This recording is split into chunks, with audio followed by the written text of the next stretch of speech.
This is the Relevant Podcast.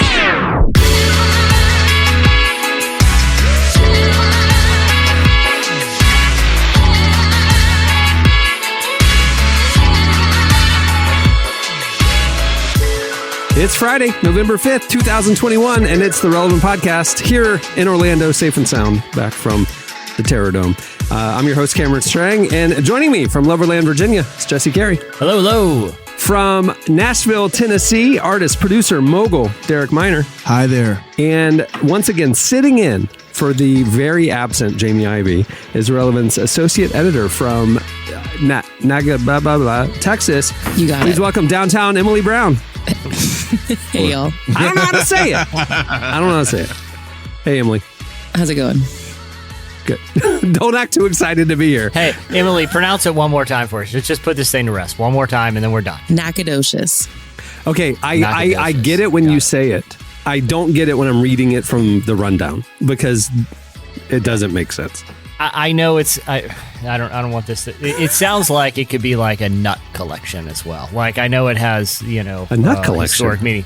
Like, hey, you want some Nacogdoches? Oh, and it's like a mix of macadamia exotic nuts. Yeah, okay. Exactly. It's an exotic nut. Yeah.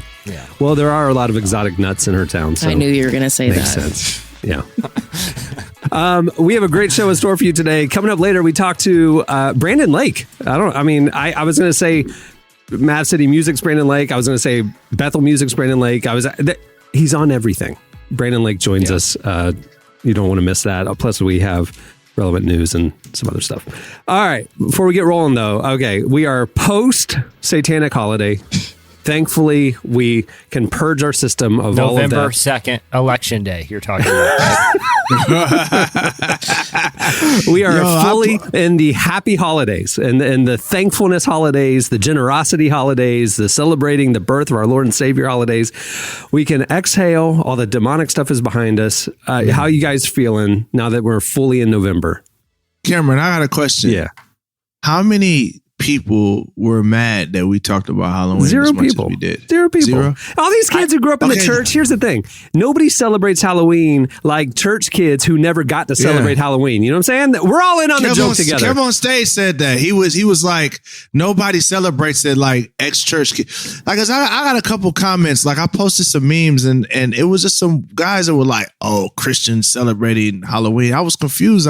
But I looked, it was an older guy and he's a conspiracy theorist. And So you can just ignore everything I saw, he like, says. there's like the Venn diagram for conspiracy theorists, no Halloween, and boomer is like, it's like there's It's like just a circle right in the middle. Like, it's just, that's what it is. Yeah. I blame boomers for the weirdness with Halloween. Like, because to your guys' point, like, there's no one I know anymore that has reservations about trick-or-treating. Like, because I think everyone just realized, like, well, the trunk or treat, it's literally the same thing. We just put a different name on it. Like, we're dressing up and going from one person's little Occupy space to another to collect candy with children.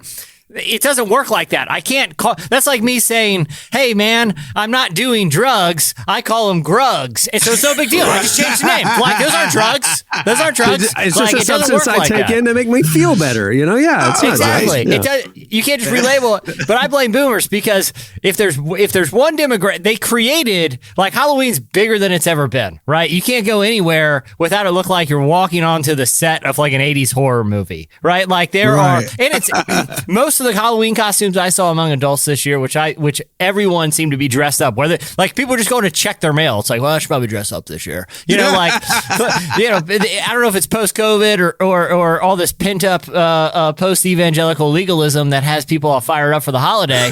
But, like, everyone was dressed up as, like, 90s nostalgia. I saw some Ace Venturas out there. I saw so many Scooby-Doo characters.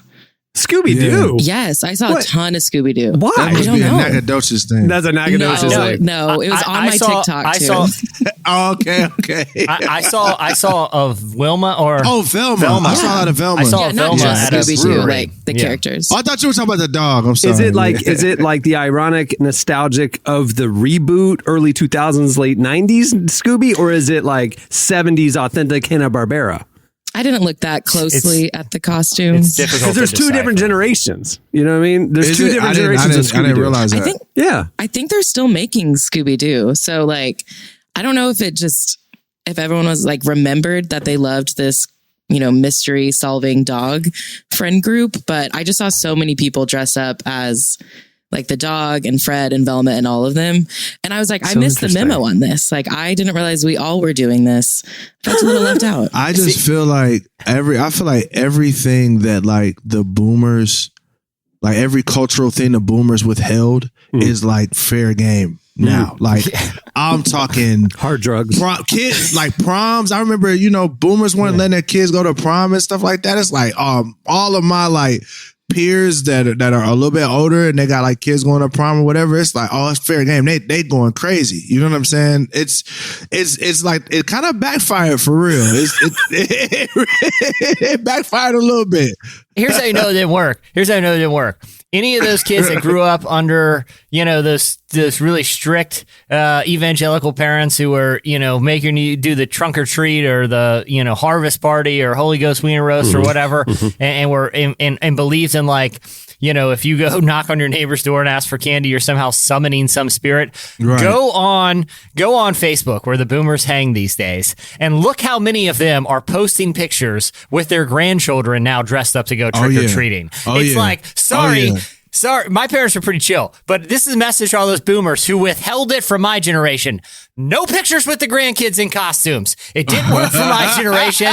This is the price you have to pay. Like, I'm sorry. There has to be penalties for depriving a generation of a fun childhood thing. Man, let them kids dress up like Iron Man and eat candy till their stomach hurt. Like, that's what I'm trying to say. You feel me? Exactly. Yeah. Exactly. But we on the Thanksgiving, which is the most slept on holiday. We know somebody here hates this holiday. Well, yeah. Well, hold on. Before we get things, I was at like the parents on my neighborhood go harder than the kids, like by 1,000. Okay. Oh, for real? Talking about in your neighborhood, the parents? Yeah. So we had a little we always have a cul-de-sac kind of party, which attracts people from the neighborhood to come hang out before the trick-or-treating begins. Right. So I'm out there just kind of chopping it up and, making the rounds, saying hi to all the neighbors. And, a few weeks ago, I had been out with one of my neighbors at his house, and he had some dudes over for like a poker night. And I think I told the story on the podcast of one guy there, like literally almost clinically overdosed on Oreos. Like he broke out in sweats. He had eaten like 4 sleeves. Yeah. It was his first night away. Like from his wife and him were doing this big diet. And he's like, not tonight. It's guys' night. It's innocent fun, but he got very, very ill from Oreos. And I think I told the story on the podcast. So anyway, I'm talking to some guys out on the block, and one of the dudes out there, we're just kind of, he's like, hey man, I was with this guy in the back of the neighborhood the other night, and we were just kind of out to eat or whatever. And I was telling him the Oreo story. And he goes, wait, I have heard this story somewhere. And he's like, what are you talking about? I haven't told you the Oreo story. He's like, no, I've heard this Oreo story. This exact same story I've heard. Turns out that dude listened to the podcast and heard it here. And he's like, wait, do you know those guys? He's like, I am those guys. I was like, I got to be careful what I say here. I got to be careful. I got people in the neighborhood listening now. Jesse, I told you I was in the park. It was years ago, but I was in the park one time and I was calling for my dog. And a random man, a neighbor, goes, hey, I listen to your podcast. Like, he recognized my voice. Wow. And he lived next door to me. That was weird. This neighbor said, he's like, hey, I've been listening to that show for a long time, and I saw Jesse ride by in his bike, and I tried to get his attention. And honestly, he was just kind of like, hey, what's up, man? And kept riding. I was like, well, what did he say to get my attention? He said, when you rode by, he went, hello. And he said, you just said, hey, what's up, man?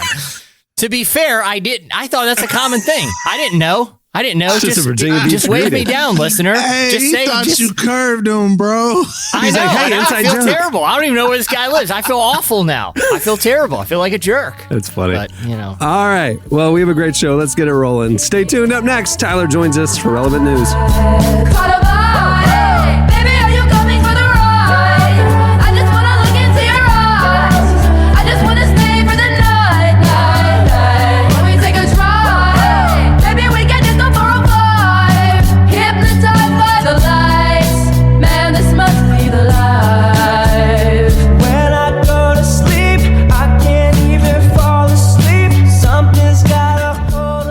listening to The Anxiety, Willow, and Tyler Cole. The song is Meet Me at Our Spot. I have listened to this song on repeat. I probably listened to it 80 times this week.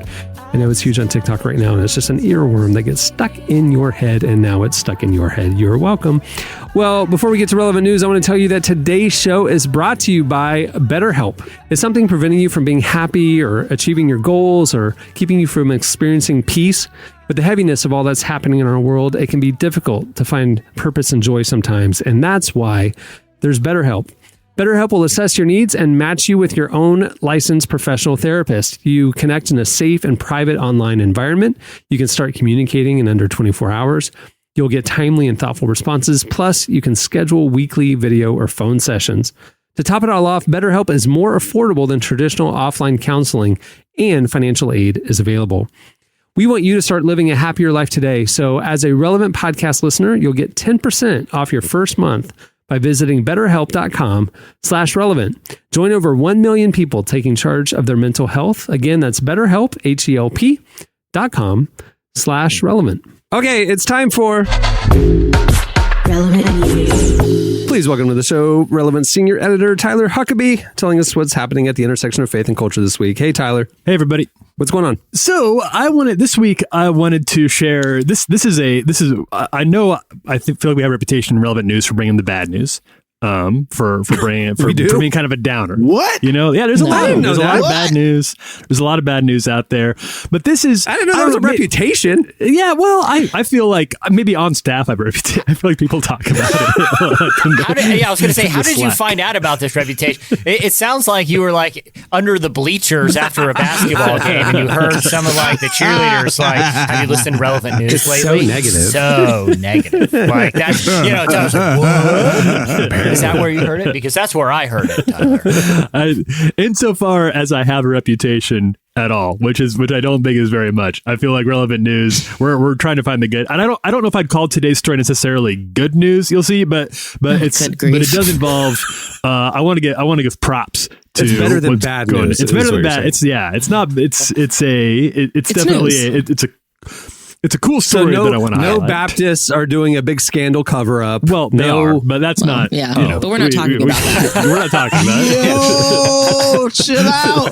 Let me preface this. Let me just preface for everyone concerned. There is no bad news today, but what I'm about to tell you is good for no one. So anyway, here's what I got. Yeah, I just want to set some context. The chatty Cathys under the bleachers. All right. So the story that I want to talk about is coming to us from Brookings, Oregon.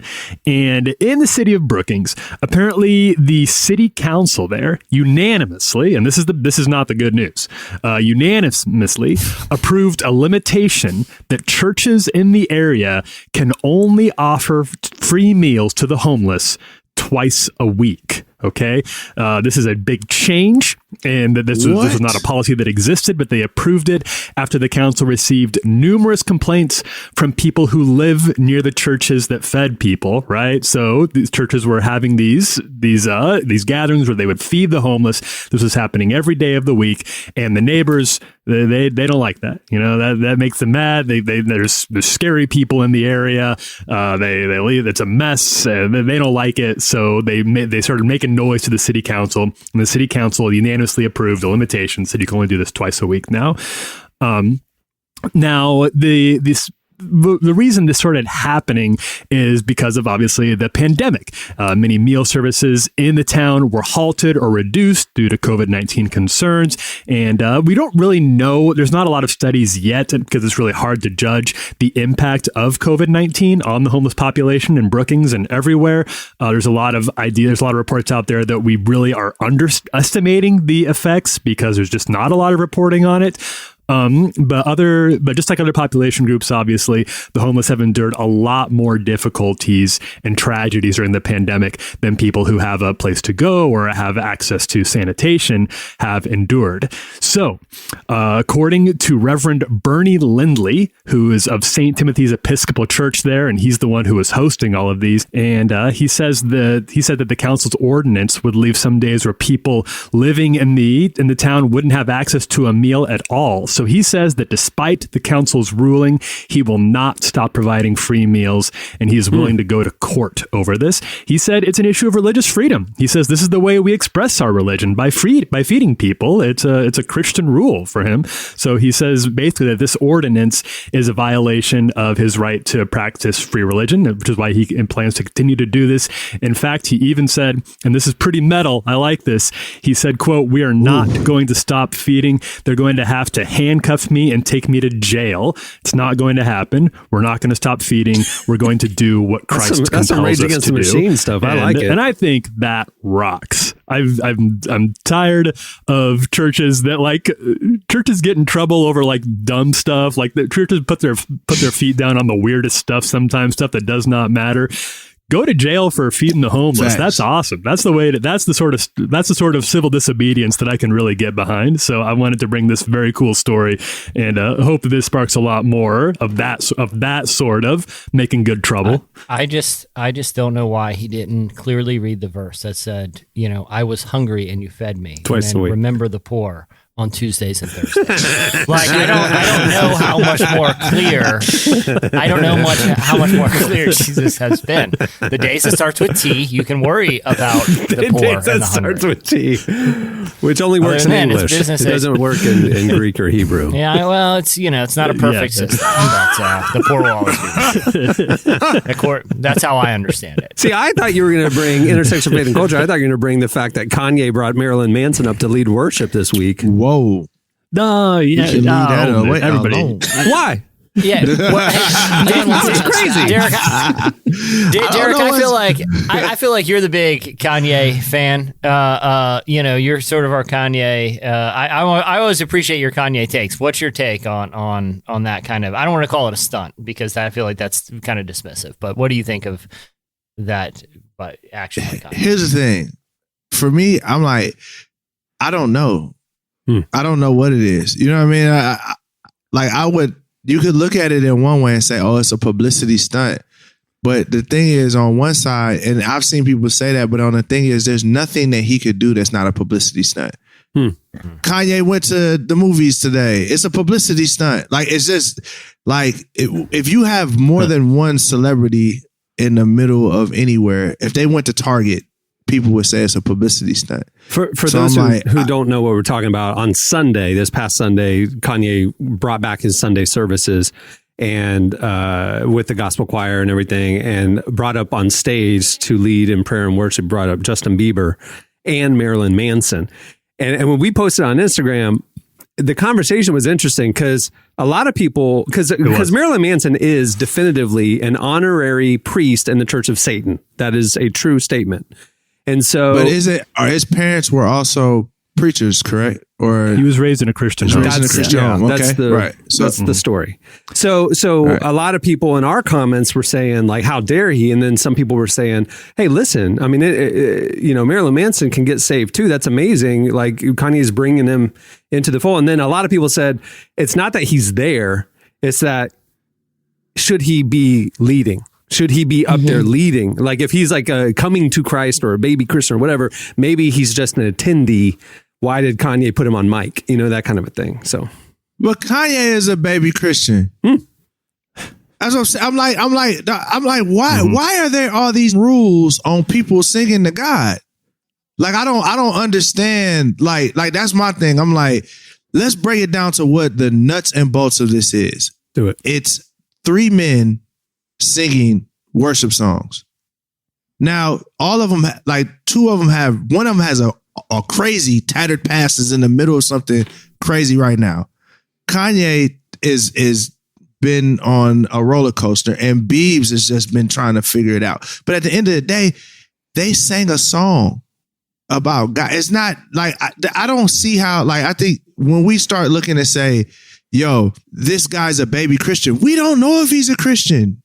All we know is he got up and sang a song. Like, so him singing a song doesn't automatically make him a Christian or a believer. And it also doesn't automatically wipe away his situation he's going through with the sexual assault and all of those different things.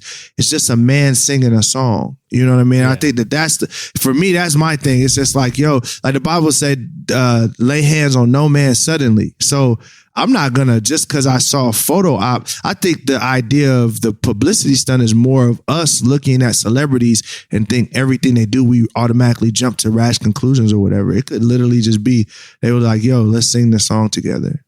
So like, that's my thing, bro. Like, you know, that's where I land at. And I think, like, you know, obviously I think it's cool, like, that, you know, someone like a Marilyn Manson is, you know, openly, you know, kind of praising the God that we believe in. The main caution that I have isn't so much of like his sort of reputation as sort of this shock rocker and crazy, you know, kind of evil looking stuff. It's like, I don't think we should, my caution is like, I don't necessarily think it's a good practice to have someone with like pending sexual assault allegations on stage. You know what I mean? Like, that's just because the Christian church has dealt with that for a long time, where where putting those people on stage kind of sends a conflicted message to victims of sexual abuse, you know? So, I agree with that. I agree with that for sure. Like, I think that we have to have a high level of sensitivity to people that are, you know, that have been through those different things and the type of optics that thing delivers. But then also at the same time, I'm saying, Kanye is not a pastor. Like, this guy has just started his journey in a sense. Like, so for me, I'm like, I feel like we have all these like boxes that we're like a Christian, like the church should be this or that. Like, we're confusing what's happening at Sunday service as what's happening with the Southern Baptist Convention. I feel like as far as those optics are concerned, like that's like what's happening at Sunday service is not a thing that's a part of, I wouldn't even consider it like a Christian church thing. You know what I'm saying? I think it's just a concert and people are singing, you know what I mean? So in that level, I'm like, I don't know the answers. All I will say is just don't judge anything too quick. I think we're so quick to have an opinion. Like, people already have made Marilyn Manson a saint, and he's changed his life because he sang one song at Sunday service with Kanye. And then there's people that are like, how dare he sing a song with Kanye about Jesus? Like, I'm like, hey, let's just not have an opinion and just wait and see how things play out. That's kind of where I'm at with it. It's like, hey, if the man wants to sing a song to Jesus, especially, he probably sound like he need to be singing to Jesus a little bit, like, God help me with whatever issues I've dealt with. It sounds like he needs to be in that kind of environment. Like, if anybody needs to be there, it needs to be him. And I know the thing is, well, let's not put him on stage, but they're all celebrities. So at the end of the day, if he wasn't singing on stage, I guarantee you, if he was not on stage singing and the paparazzi saw him there, the headlines would be no different. They'd be no different. Well, as long as Marilyn Manson isn't trying to feed homeless people on Wednesdays and Saturdays, it's all okay. Well, the other thing too is, I mean, look, you know, Tyler and I were texting about something last night, and like, there is sort of like this. Thanks for leaving me out of the group chat. Nice. You wouldn't have got it. But like, it was like, there is like a double standard with, you know, what are, you know, kind of things that are people who are doing things in clear violation of scriptural principles. And I want to, you know, I feel like I want to put aside like the sexual assault conversation on this, because obviously there are victims, direct victims to absolutely those, you know, to those crimes. And I think that's a kind of a separate conversation than some of the, you know, things I'm referencing. Like, you know, when there's an artist who, like, you know, for fashion reasons or for, you know, trying to just, you know, gain some headlines, does something that is, you know, looked at as like evil, and they wear an upside down cross or have like a pentagram on stage, or sing kind of quote unquote kind of satanic lyrics, whether they're being theatric or authentic, you know, that kind of draws out this like really visceral reaction from a lot of Christians where they'll boycott. Yeah, we'll have a Christian author, or we'll have like a worship pastor, you know, or a head pastor tweet, "Let's go Brandon," which is, you know, the sort of meme joke of F Joe Biden, which again is a clear violation of, you know, if let's say, obviously for those people who are tweeting that, Joe Biden is their ideological enemy, I guess. The Bible says, love your enemy. It says, pray for your leaders. It says, that my kingdom is not of this world. It says, let no obscene talk, unwholesome talk leave your mouth. Like there is scripture after scripture that says not to do something, but we give people a pass if it's sort of like, well, that's, politics. It's like, no. We can't hold some guy like Marilyn Manson who doesn't claim to be a Christian or, whatever shock rocker or rapper or artist or whoever. We can't hold them to one standard and then on the inside give a pass to these worship leaders and pastors who are out there in clear violation, gleefully posting, something that has vulgar, origins, and just give them a pass. Like the double standards is no wonder why so many, people on the outside see Christians as hypocrites, because we're holding people to standards that we don't even hold our own leaders to. And I think that's like the big issue with the Marilyn Manson stuff is, people outside of the church, they don't understand that inside the church, no one views Kanye as a pastor, and they don't view Sunday service as like a legit, weekly service. That's all they know. And so then they see Marilyn on stage and they think, oh, that's who the Christians are like lifting up and putting into giving a mic to. And I think that's where it gets really tricky, is that inside the church, we have one view, but we may not necessarily articulate that. And I think that creates like a really slippery slope. Yeah, definitely. I think, but I also would say if that particular person is using Kanye West as the standard for Christianity, then there's no way that there's nothing you could do that would make that person okay with Christianity. You know what I'm saying? So it's like at some level, it's like, hey, guys, anybody with a rational brain is not going to say, yo, we're going to look at Kanye West and Marilyn Manson and Justin Bieber and say they're the standard for Christians doing anything. It's like, yo, there are three. And I think that's the issue we're in right now, just in general as a society, is we just give too much credence to celebrities on everything. Yeah. Like we just feel like celebrities, if it's popular people there, we're like, yo, this is important. It's like, no, it's not really in the sense of the global church. Kanye and what Marilyn Manson did, it's nothing. They sung a song and it's a rap. But it's like we feel so compelled to all these headlines that really matters to us more than it really should, I think. Jesse, have we considered that the worship leaders and pastors that are gleefully tweeting, "Let's go, Brandon"? Yeah. Have we considered that they're actually cheering on our next guest, Brandon Lake, who is doing great things for the kingdom, and you have just confused the two? And I would listen. It would nothing would. Some of them might actually. They just may not be aware. I feel bad for Brandon Lake right now. You know what I'm saying? Like, let's go, Brandon! Yay! No, I'm learning right now that that's not the case. Okay, well, that'll do it for Relevant News. Stay tuned. Up next, Brandon Lake joins us. Go, Brandon. I want to buy you something, but I don't have any money. No, I don't have any money. I want to buy you something, but I don't have any money. No, I don't have any money.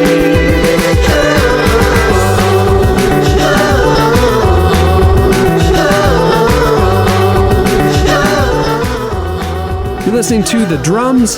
The song is Money. Well, today's show is also brought to you by UHSM. I know we're all tired of the rising costs of healthcare. That's why we're so happy to share a little bit about WeShare. WeShare is a health sharing program powered by UHSM, a Christian health sharing ministry. Now, health sharing is not insurance. These programs are member-based fellowships where faithful people exercise their right to take charge of their own healthcare. Learn more about how WeShare is restoring faith in healthcare at weshare.org. Again, that's weshare.org. Well, our guest today is Brandon Lake. He's a worship artist who's part of both Bethel Music and Maverick City Music. So chances are, if you've heard a worship song in the last 3 years, you've probably heard Brandon's voice. He also serves as the worship pastor of Seacoast Church in Charleston, North Carolina. The man is busy. Well, Brandon sat down with us to discuss how worship music has shaped his life and where he wants to go next. Here is our conversation with Brandon Lake. money.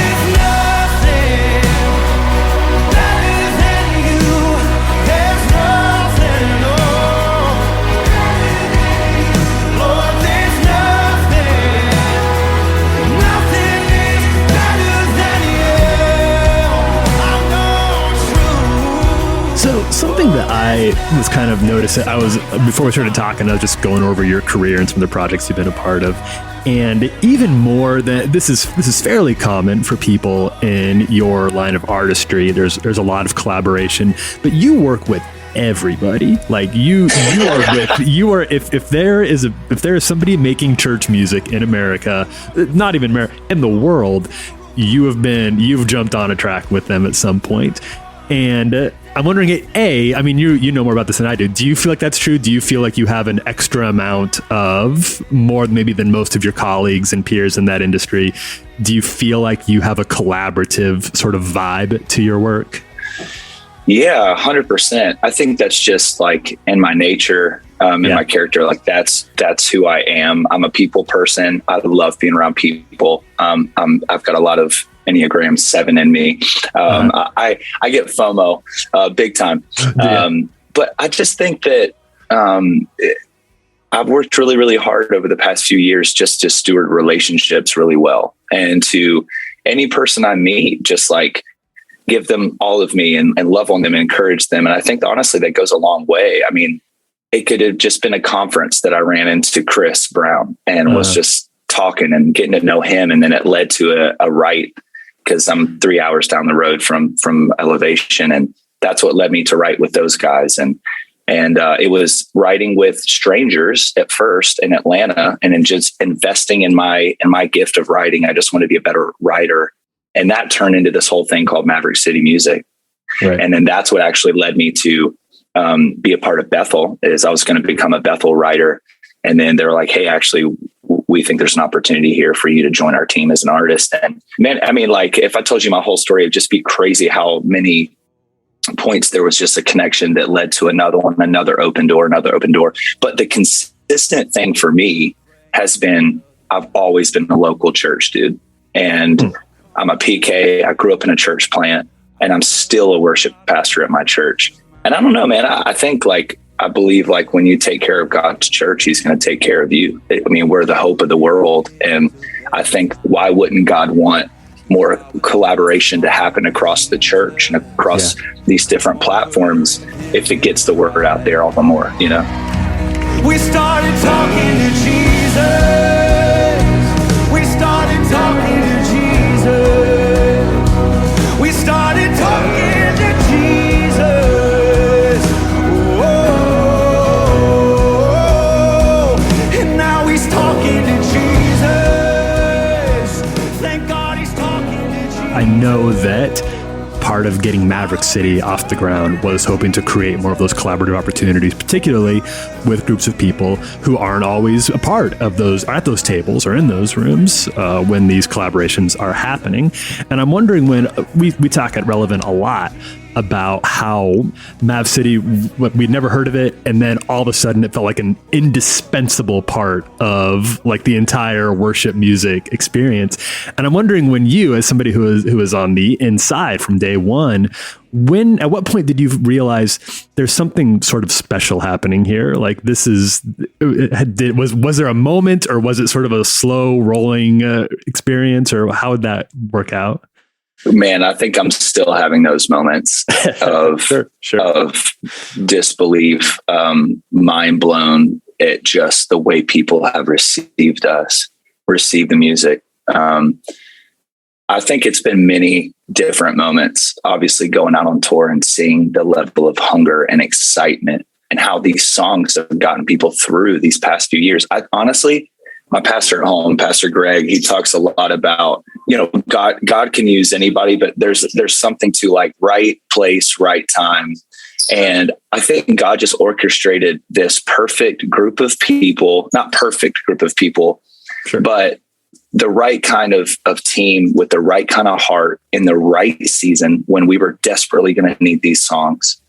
And I think he's blessing the heart of it, that collaborative spirit. I've heard it said, the kingdom is present when the table gets wider. And I think that here's what I think is happening is I think people through the music and through the visuals are recognizing what we did early on, that this is a place where all are welcome. And people in Africa and South America and Asia can watch Maverick City and they somehow feel this sense of, I belong here. Like, this is my tribe, you know? And I think that's been the thing that it's been those moments when I see a comment on a post, or I run into somebody out in public, and when I get to see their sense of ownership in it, having no part of it except just consuming it, but yet they feel a part of the family.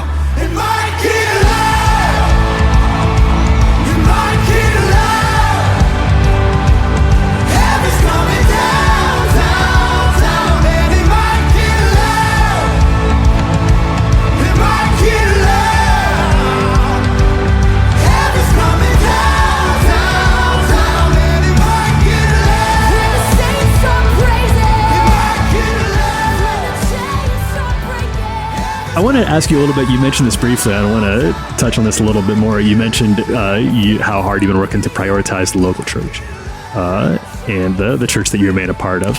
I'm wondering if that's different as somebody, you go on tour, you play arena stadium sometimes, and then you go to your church at home, which is, I'm sure, a very, they're great people, something against them, but it's a very different, walking onto that stage is very different. Is that difficult? Is that a hard balance or a hard tension for you to live in? Man, the only thing that's difficult is I feel bad I've not been able to give more time to them. But I think that I've heard it said that, like, a season I'm in right now doing so many things, it's less of a balance and more of a juggle. And there's just going to be seasons where you're going to have to like put something down for a second, or something's going to be up in the air, and you're not like holding all things at one time.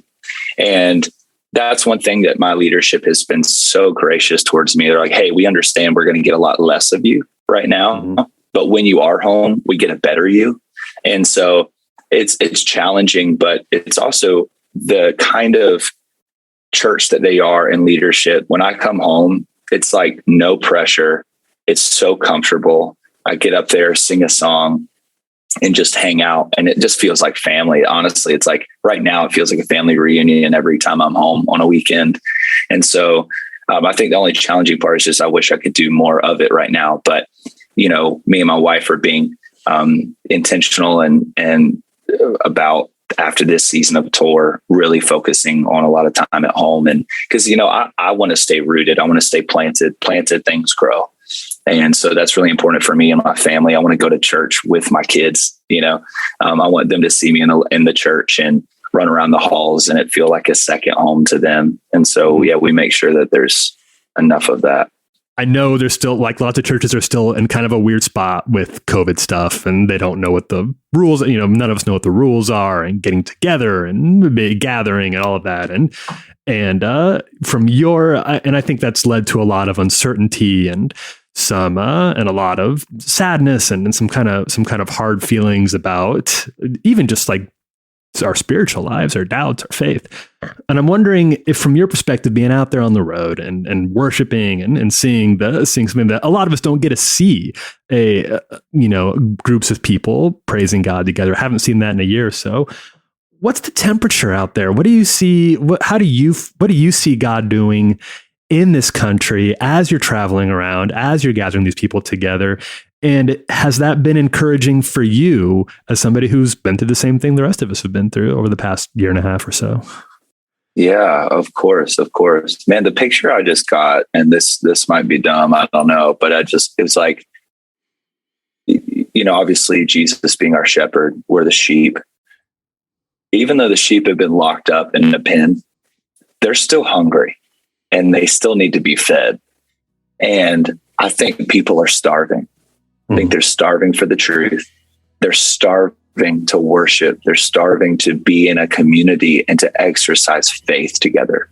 So when these people are coming out for the first time, a lot of these people, they're like, this is the first show that I've been to in 2 years, or worship experience. And man, we need that right now. Cause I think we've been deprived of it, and I think this is what the church is here for. It's to encourage and to edify and to build up and to love one another and to share in everything that we have. If you look at Acts, it's like we pray together, we worship together, we share in everything together. And we've been so isolated. And so I think people are just so excited to be around, just that atmosphere of faith and encouragement. Give me a fresh fresh fire. I want what you desire. I'm gonna burn for you. Yeah. Give me a fresh fire. That was Brandon Lake. Go make sure to check out his new music. Basically, it's everywhere.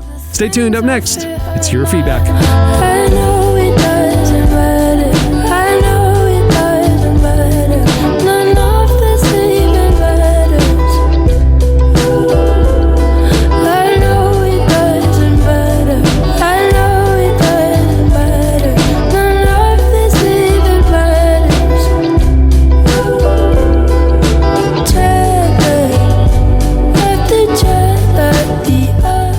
You're listening to Benet. The song is Doesn't Matter, which is very different from saying the song doesn't matter. So just, the word is very important. Okay, it's time for your feedback. Last week, I was on a trip with my kid. We were up in the mountains and got us thinking about family trips. And, the guys obviously were making fun of the fact that I was going to get murdered by a Halloween murderer. And it got us thinking about awkward family vacations, road trips, or just family vacations, just awkward moments. You guys hit us up on Twitter at Relevant Podcast, and here's some of your replies. Danica said, 1 year for Christmas, my entire extended family, 17 people. 17 people. Okay, that is a lot of people. That's like an elementary school classroom. Piled into a Winnebago motorhome and drove from Iowa to Arizona and back. One cousin slept nearly the entire time. That cousin knew the best strategy there to manage that trip. Another cousin stunk up the bathroom after one use, and my dad insisted on making zero unnecessary stops. Can I just say this? Non-commercial vehicles with restrooms are a terrible idea. There's no reason for the family to have a bathroom in the car because everyone knows everybody. Everyone knows who went in there. Someone's cleaning that up. It's not hooked to a plumbing system. It's just a bad idea all the way around. I am not a supporter of toilets and bathrooms in vehicles that they don't need or that's not needed. It just seems like, hey, why don't we just pull over for the bathroom at the gas station for that cousin? It just seems inappropriate to me. Well, there are 17 people, so that is a lot of you gotta a lot of stuff. I just want to know how they fit 17 people because my friends have a Winnebago, and it's great for 2 people. I cannot imagine 17 humans in this Winnebago and being comfortable from Iowa to Arizona. That sounds like my worst nightmare. I mean, even in a band bus, you've got 8.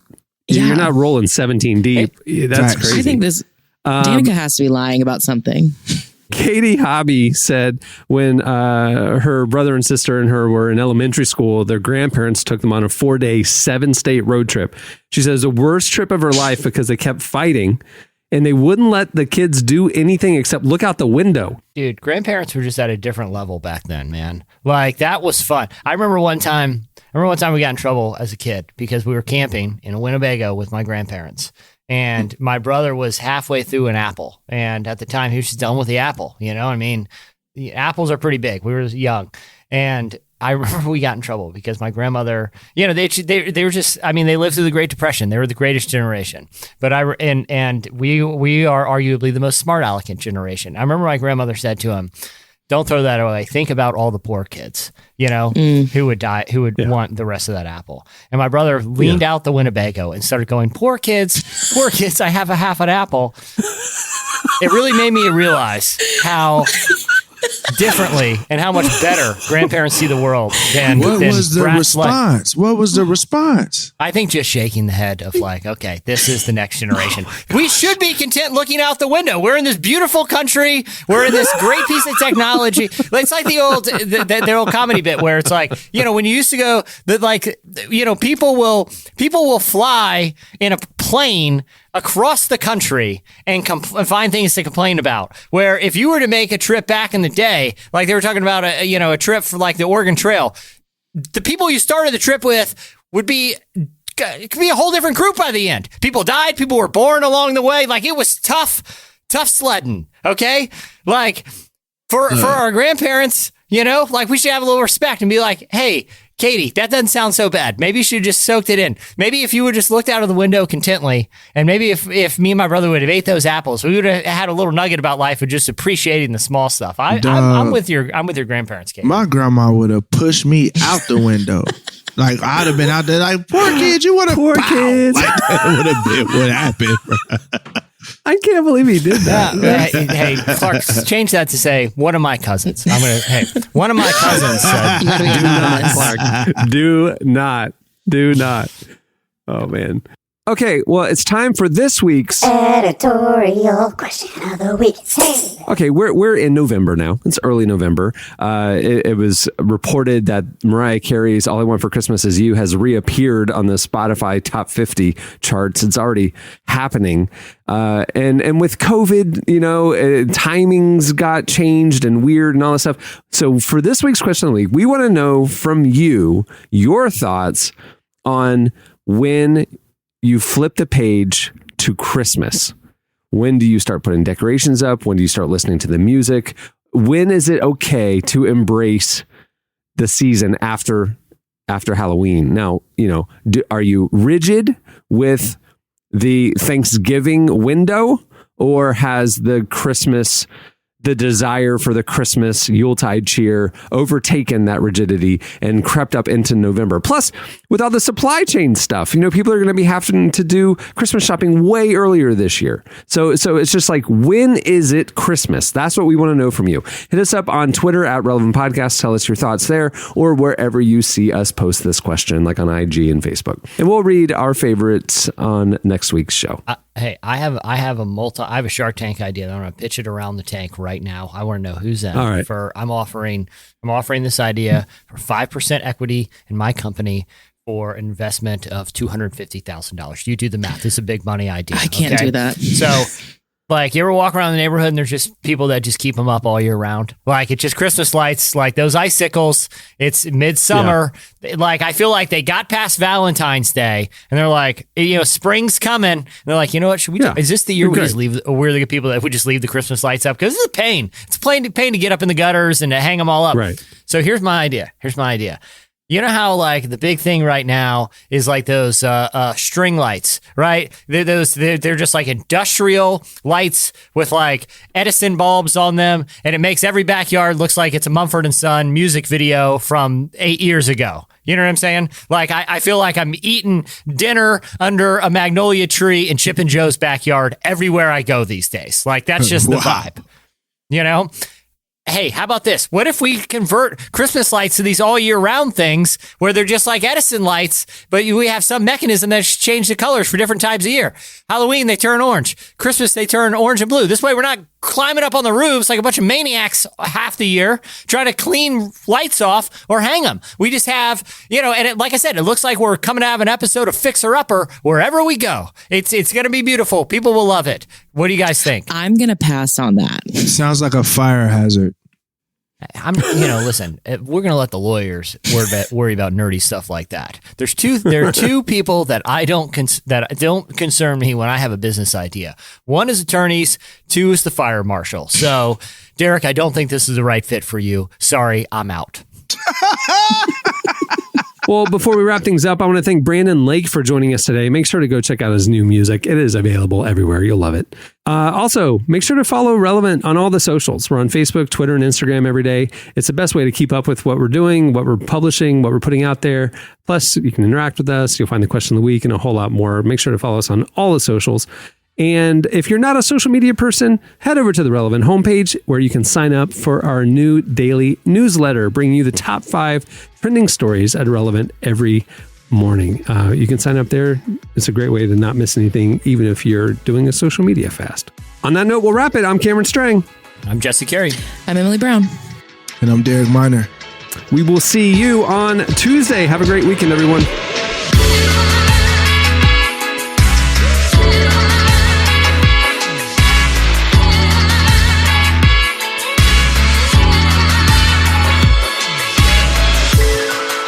Thanks for listening to the Relevant Podcast. Check out our features, interviews, and news updates every day at relevantmagazine.com. And make sure to follow Relevant on Facebook, Twitter, and Instagram for the latest. For more great podcasts, browse the shows on the Relevant Podcast Network, which you can find at our site. And while you're there, don't miss the all-new era of Relevant Magazine. A new issue releases every other month at relevantmagazine.com.